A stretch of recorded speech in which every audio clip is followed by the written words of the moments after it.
안녕하십니까, 제두튜브 제두입니다. 자, 이번 시간에는요 서울교통공사 시험 준비를 위해서 서울교통공사 간단하게 공사 문제 대비하고, 그리고 4차 산업혁명 관련해서 이번에 나온다 그래서요, 그리고 공사 소개 문제 하고, 4차 산업혁명 관련해서 지금 뉴스 되고 있는 것들 정리하시기 힘들잖아요. 그래서 제가 이게 뭔지, 뭐 나올 수 있을지 이제 짚어보도록 하겠습니다. 일단 매년 그런데 서울교통공사 같은 경우에는 보통 기업 문제가 몇 개씩 나와요. 한 80문제 중에서 한 4-5개 정도는 보통 기업 문제가 나오는데, 기업 문제라 그러면 뭐 공사, 뭐 서울교통공사 특징, 아니면 뭐 CI 이런 거. 예전에 그 문제 있잖아요. 유명한 문제. 또타 문제. 또타는 뭐 정면에서 본 캐릭터다, 측면에서 본 캐릭터, 이런 문제 있었잖아요. 그쵸? 또타 아시죠? 또타. 제가 바로 아직 저희가 기술 수준이 조금 미미해서 거의 사진도 보여드리면 좋은데, 또타라는 애가 있어요. 그 아마 지하철 타다 보시면 아실 텐데, 그 또타라는 캐릭터가 가끔 붙여 있는 지하철이 있습니다. 그거에 대해서도 좀 설명을 해드릴게요. 어떤 건지. 뭐 이거 솔직히 뭐 면접 볼 때는 좀 필요할 수 있는데 사실 필기 시험엔 크게 필요가 없거든요. 근데 어쨌든 이렇게 하고 있다는 거. 서울교통공사라는 게 뭐냐? 기업 문제가 나와요. 지금 사장님 성함이 김태호. 그 무한도전 PD랑 이름이 똑같아요. 작년에 살짝 무리를 일으키셨죠. 그 뭐야, 우리는 뭐 쇼핑하듯이 공사에 들어오는 거 별로 안 좋아한다. 그래서 뭐 문제 왜 이렇게 냈냐 그랬더니 약간 그런 얘기 해가지고 약간 무리 일으켜서 뭐 사죄하셨던 걸로 알고 있는데, 근데 어쨌든 이분이 들어오시면서 좀 많이 바뀐 게 있어요. 그리고 서울교통공사가 되면서 이분이 들어온 거거든요. 이 교통공사 전에 원래 뭐 연역 얘기하면 서울 메트로라는 애가 있고요, 서울 도시철도공사라는 데가 있었어요.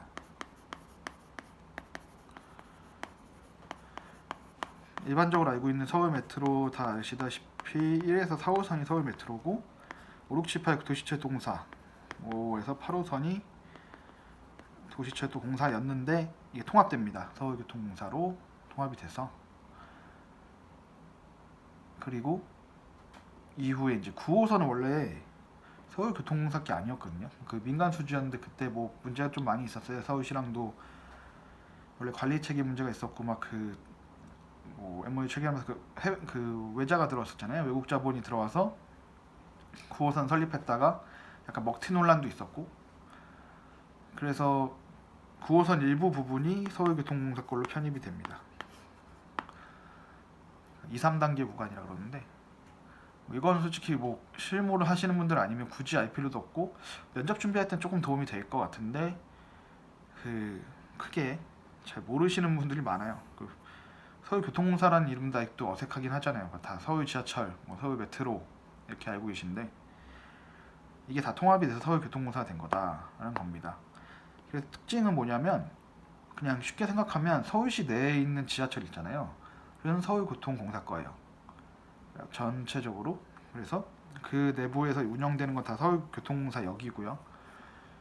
그 중에 아닌 게 이제 외곽 있잖아요. 서울에서 나가는 애들, 광역철도라 그러는데, 그 경기도권으로 이렇게 가는 애들 있잖아요. 뭐 요새는 뭐 충청도까지도 가고 하지만 저기 원주까지도 뭐 가고 하지만, 그 경기도권에서 움직이는 애들을 광역철도라 그러는데, 그 애들은 코레일라고 한국철도공사가 운영하고 있습니다. 그리고 1호선에서도 그 경부선하고 그 경춘선 연결되는 그 구간, 그러니까 청량리역부터 춘천까지 가는 그 구간 있잖아요. 거기는 1호선인데도 불구하고 코레일 거고, 서울역, 지상서울역이라고 그러거든요. 지상서울역부터 뭐 인천이나 수원 방면 가는 그 1호선 라인은 서울교통공사 건데, 아니 서울교통공사래. 고래일 건데 서울교통공사는 지하 서울역부터 지하 청량역까지 구간 있잖아요. 1호선. 예, 그 구간은 서울교통공사 거예요. 그러니까 운영 책임이 서울교통공사한테 있는 거죠. 그래서 그리고 그 외에 뭐 1호선 외에 나머지 호선은 거의 다 서울시 내에 있는 역들은요. 그러니까 서울시 경계로 해서 서울교통공사 거다라고 보시면 됩니다. 굉장히 커요 지금.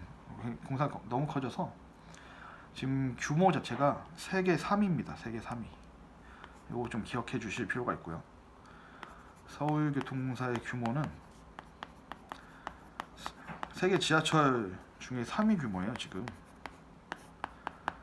그래서 이 3위 규모다라는 거 좀 기억해 주시고, 뭐 조직도 같은 경우에 필요하시면 한번 보셔도 되는데, 조직도는 크게 특징적인 건 없습니다. 특징적인 건 없는데 우리가 알아야 될 거 CI를 알아야 돼요. CI가 서울교통공사 CI가 뭐냐면 뭐 S자를 이렇게 해놓고 위에 이렇게 그어져 있는 거거든요. 여기가 없죠. 다시 그릴게요. CI 그리면 이렇게 돼서 이렇게 있고 이렇게 나와서 뭐 이런 식으로 돼 있어요. 여기 그리고 있네 이걸. 그래서 굳이 그릴 필요는 없었는데 그렸네요. 그래서 이렇게 하고 밑에 이제 서울교통공사 이렇게 써 있는데, 서울 메트로라고 써 있어요. 영문 명칭이니까 서울 메트로예요. 원래 서울 메트로가 있었잖아요. 도시철도공사랑 합쳤는데 영문 명칭은 여전히 서울 메트로고 서울교통공사라고 돼 있고 이 CI가 붙어 있습니다. 그 지하철 타시면 보실 수 있어요. 그러니까 지하철 타시게 되면 한번 좀 신경 써서 보시고, 이 파란색이에요. 그죠? 되게 파란색인데 SM 블루라고 돼 있는데 여기 뭐 서울 메트로 블루겠죠. 이게 의미하는 거는 S가 3개, 3S가 있어요. 세이프티, 서비스,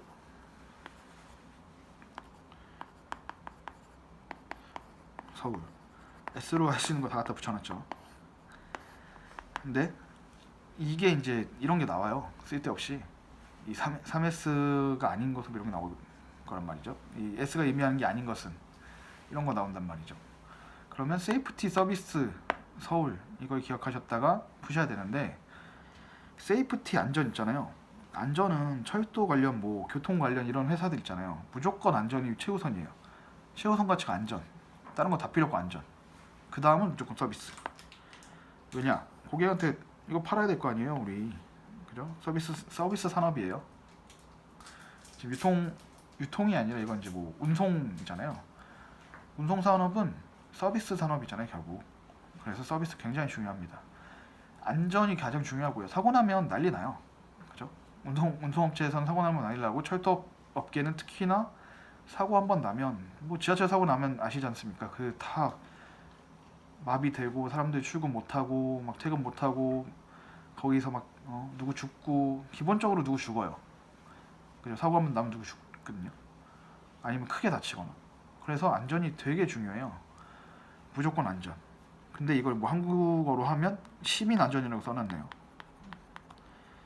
서비스는 뭐 당연히 뭐 공공 서비스라고 써놨고, 이거는 그냥 그렇고요. 서울은 뭐 서울교통공사를 의미하는 거래요.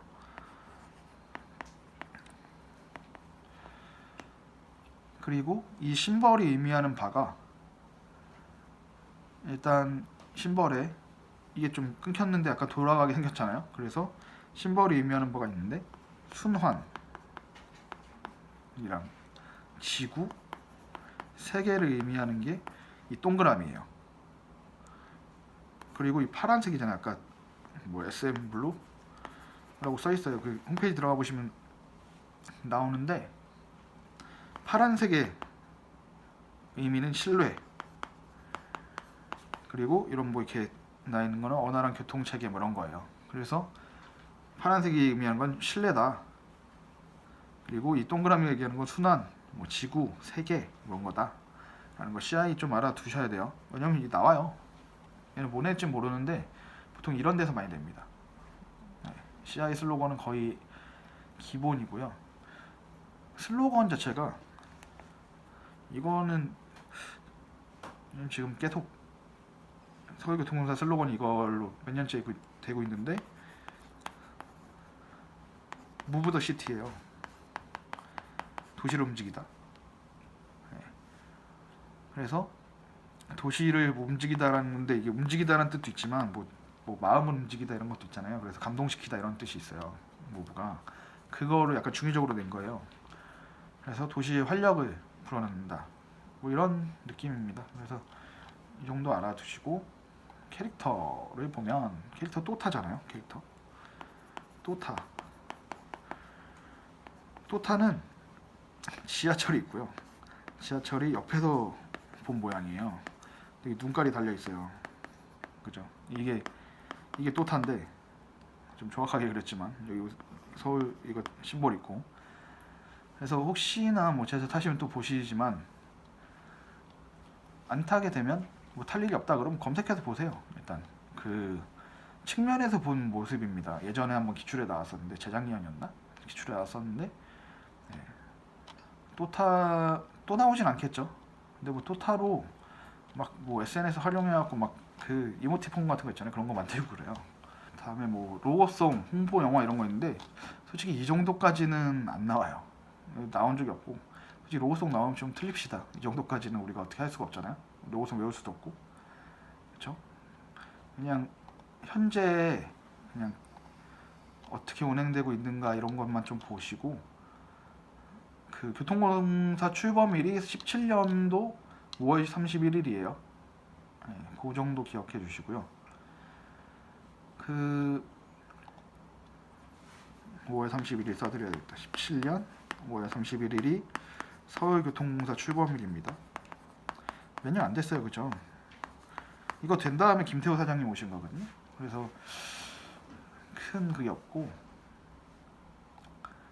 그 사회공헌으로서 지금 뭐 글로벌 넘버원 해가지고 지역 공동체 추진하고 뭐 막 있어요. 근데 뭐 특징적인 게 딱히 없어요.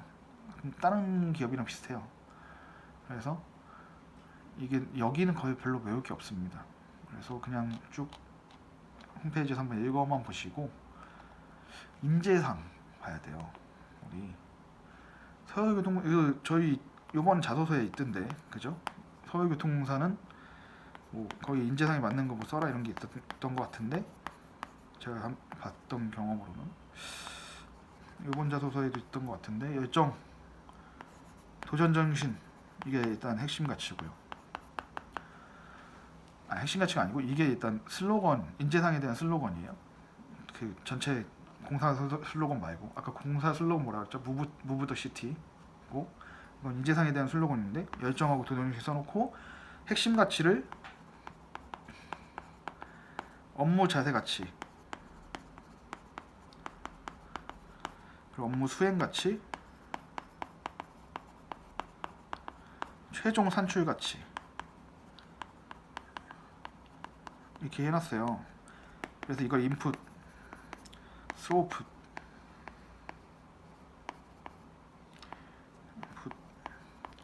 그리고 아웃풋 이렇게 나서 이렇게 구분을 해놨네요. 그래서 그 슬로건으로 최고 추구가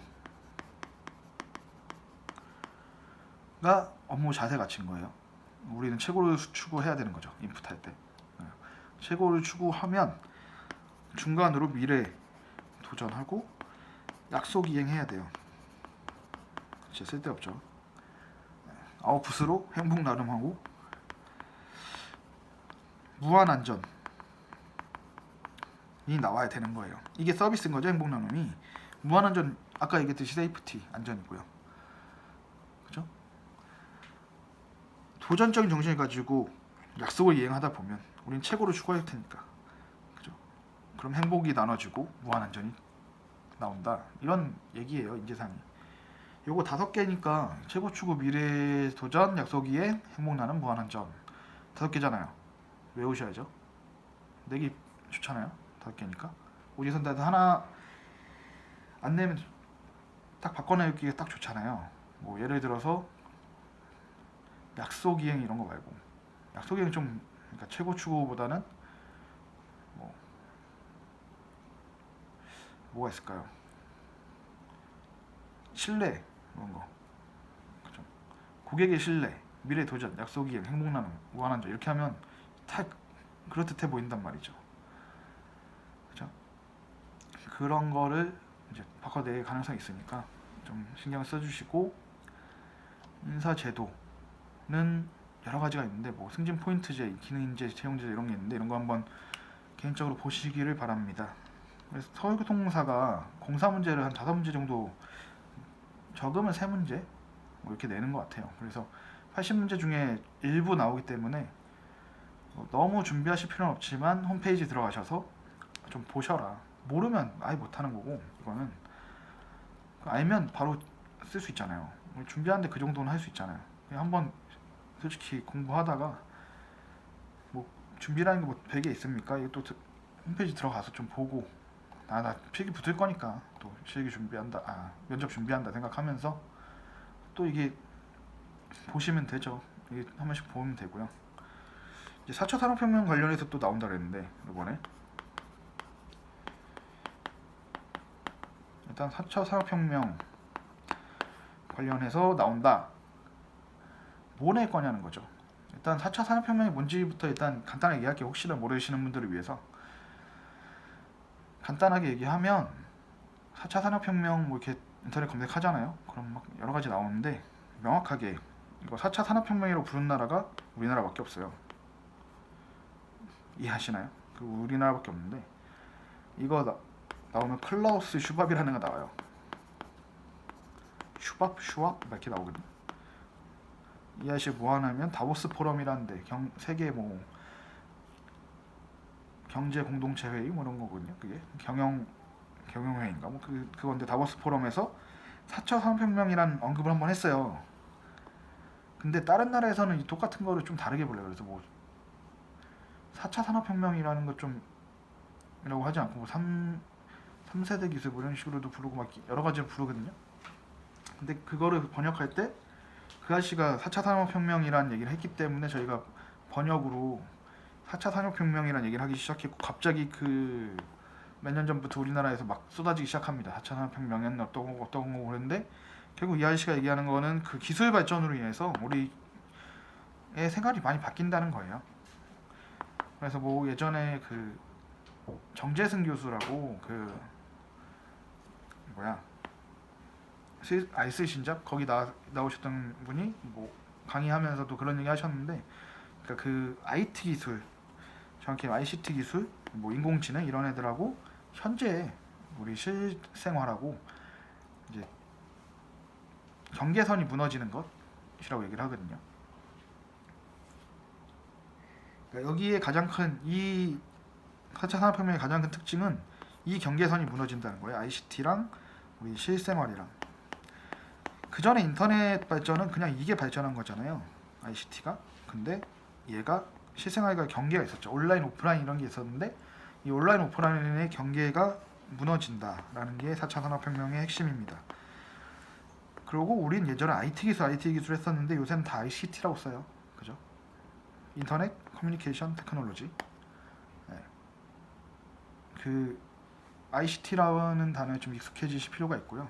이 부분에서 보시면 인터넷 검색하다 보면 여러 가지가 나오는데, 제가 검색한 내용 중에서 핵심 기술 7가지라고 나와 있는 애가 그나마 좀 정리를 잘 하시는 것 같아서 이거 조금 소개를 드리겠습니다. 그래서 4차 산업혁명 핵심 기술 7가지라고 정리하신 분이 있어요. 인터넷에. 예. 내용은 그분 소유 거니까 저는 이제 요거 나눠놓은 것만 그 하나씩 설명드리고, 중요한 건 솔직히 우리가 시험 뭐 나올 건지잖아요. 그거에 대해서 또 설명을 드리도록 하겠습니다. 그리고 지능형 로봇,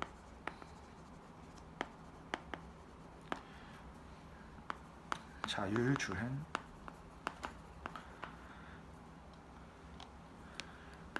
3D 프린팅, IoT, 사물 인터넷이에요. 사물 인터넷.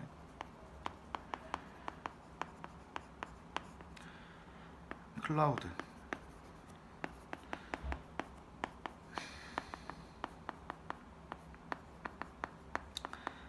하나씩 그냥 말씀을 드리면 AI부터 얘기를 할게요. AI 다 아시잖아요. 인공지능.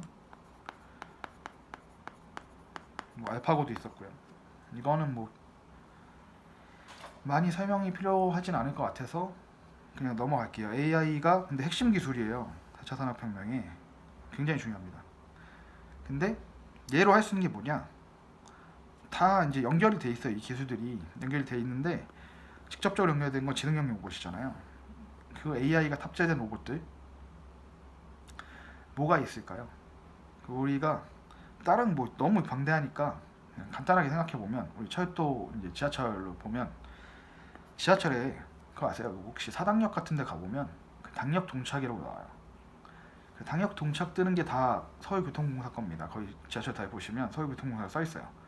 코레일 건 코레일커라고 써 있고 서울교통공사라고 써 있는데 거기에 이제 사당역에서 당역 중착해서 사당까지 온 게 당구갱으로 바뀌면서 그렇죠?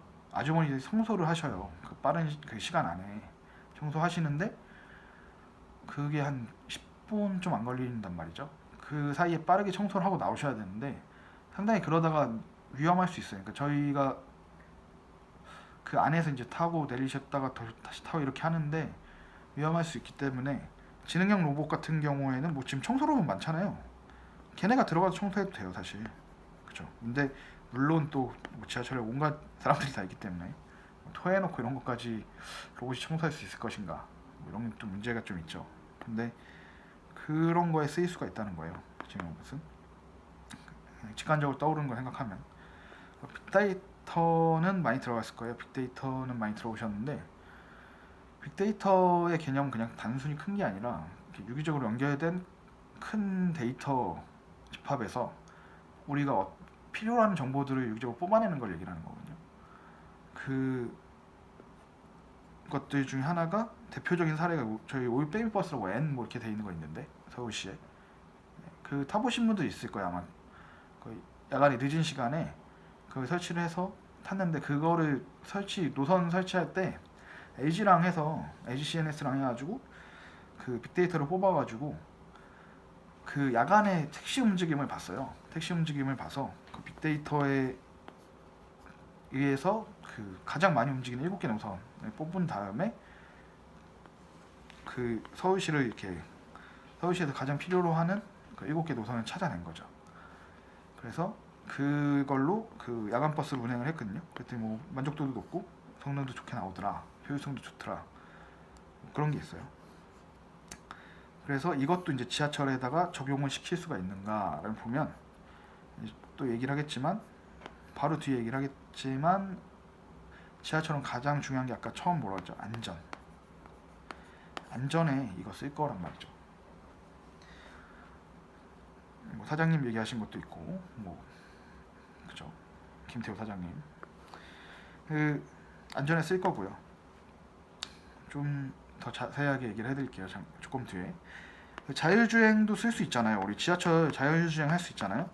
사실 지하철 같은 경우에야 진짜 자율주행이 거의 가능하죠. 도로에서 자율주행은 힘들어도 지금도 거의 자율주행이나 마찬가지로 자동운전 되고 있는데 뭐 이런 거 얘기했다 뭐 팁으로 뭐 지하철이나 철도 이런 데서 폐색 구간이라는 게 있어요. 폐색 구간이라고 그래서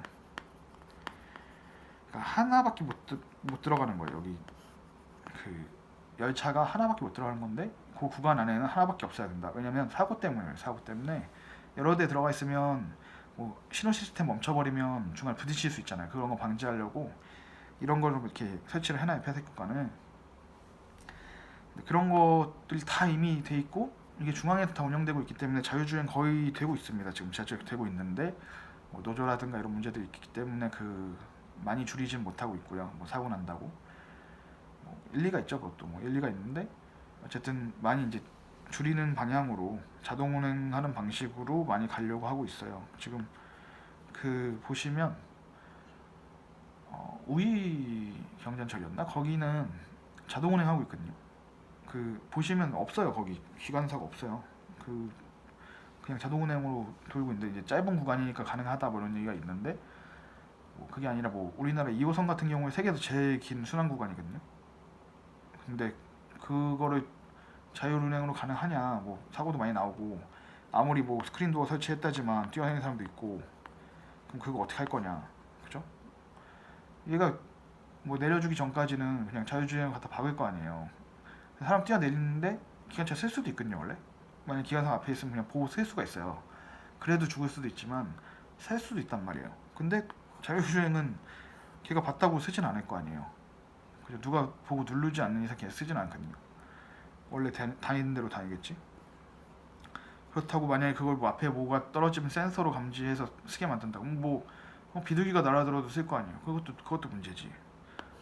그래서 자율주행이 완전히 되기는 힘들다 아직. 하지만 솔직히 도로보다는 편한 상태고요. 철도는 거의 다 자율주행 하고 있고 이미. 그것도 이거에 대한 얘기가 있어요. 그리고 3D 프린팅 보면 3D 프린터 많이 보셨죠? 뭐 이거 막 요새 많이 하시던데.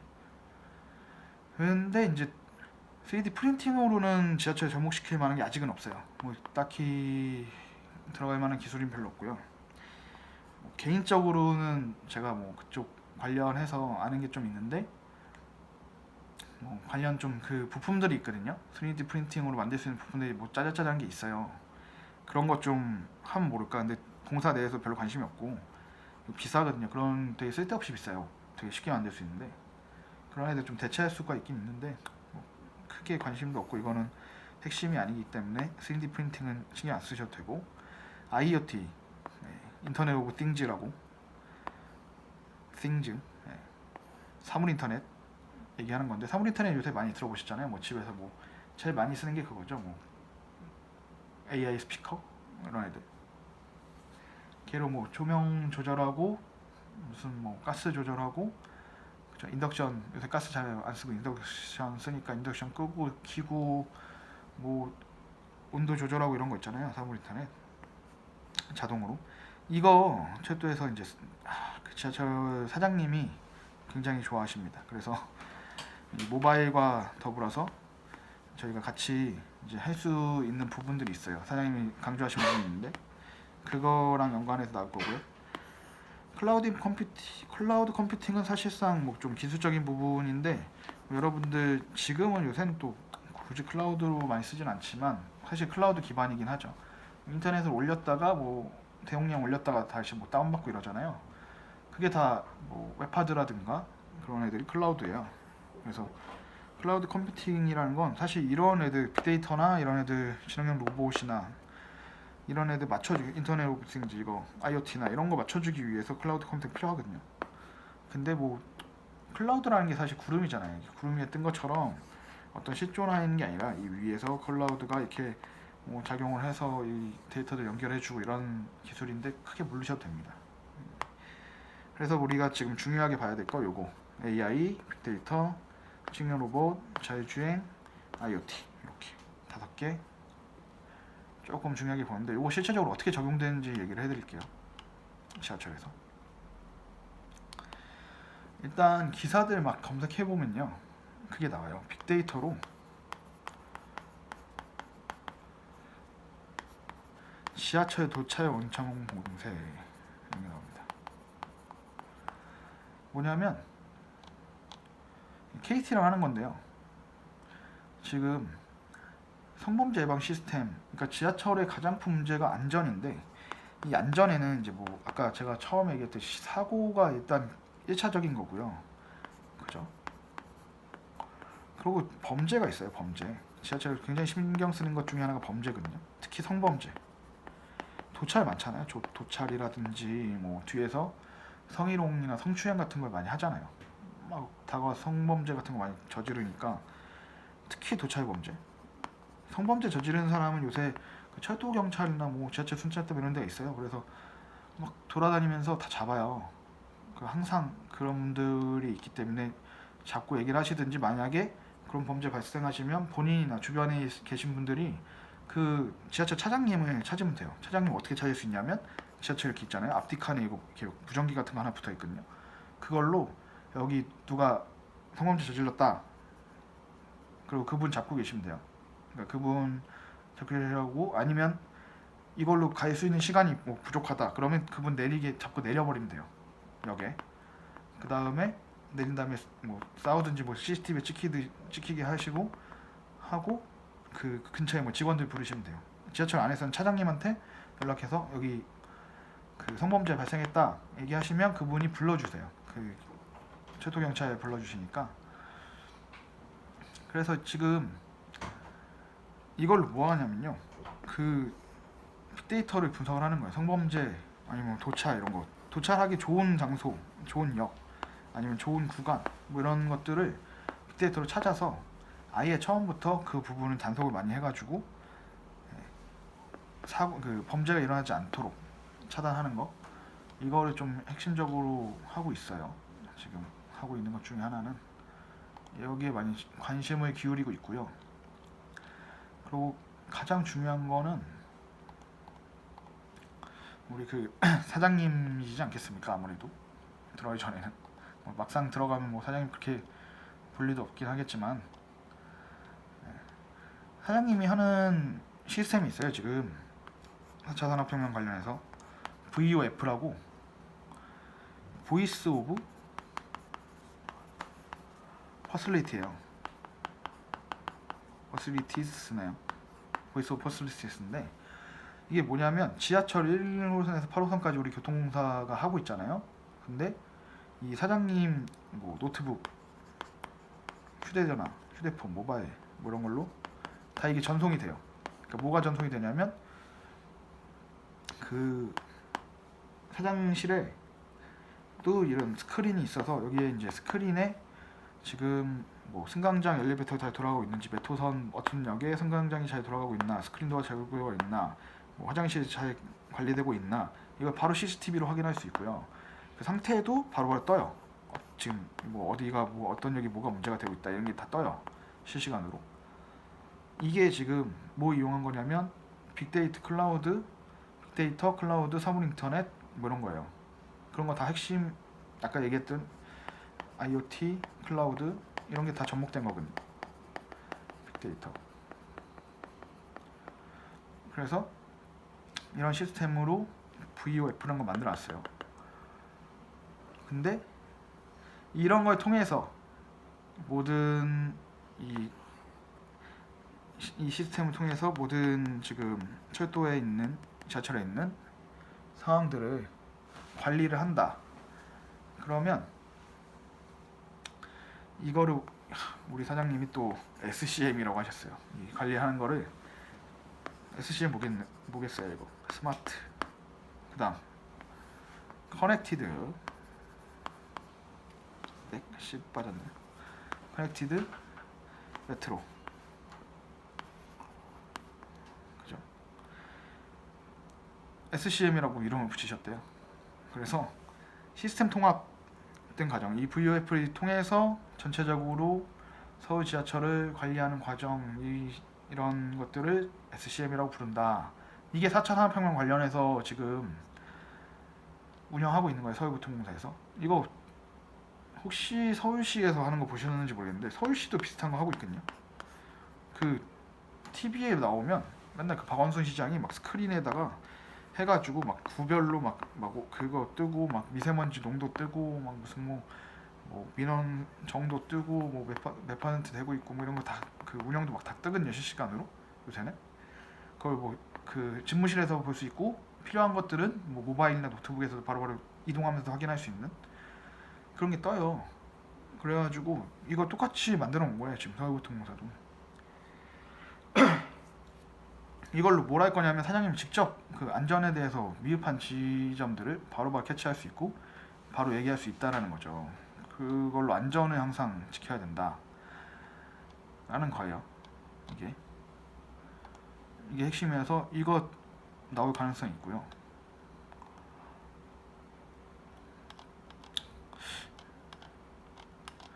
이게 또 적용되는 것들 중에 하나가 이게 안전 시스템에 대한 거잖아요.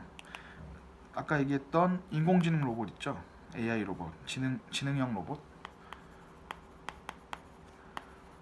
이런 애들은 지금 뭐 하냐면 교각 같은 거 있잖아요. 다리 그 한강대교 막 건너고 이러잖아요. 그거 그 안전한지 진단하는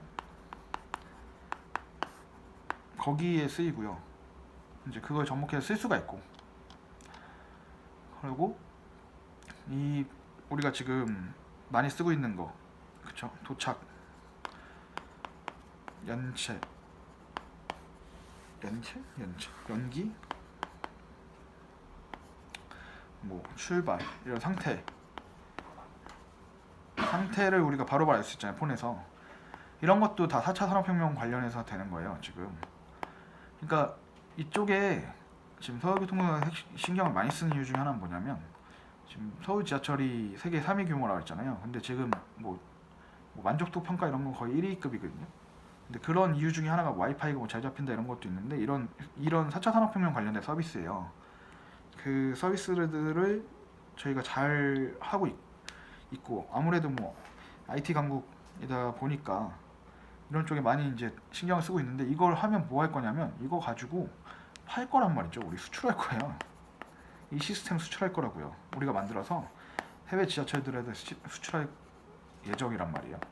그러니까 얘를 잘 갖춰서 서비스를 잘 주는 것도 중요하지만, 이걸 가지고 우리가 선행적으로 어떤 뭐 역량들을 쌓아서 이걸 해외에다 수출해서 또 수익을 얻는 이런 구조로 가려고 하고 있단 말이죠. 그래서 그런 지금 얘기해 드린 것들을 좀 신경 써서 보시면 4차 산업혁명 관련해서 문제 나오면 대응할 수 있지 않을까 생각이 듭니다. 이상으로 그 서울교통공사 일단 기본 문제랑 공사 관련 문제랑 그 4차 산업혁명 관련 문제 한번 짚어봤습니다. 여기까지 제주튜브였습니다.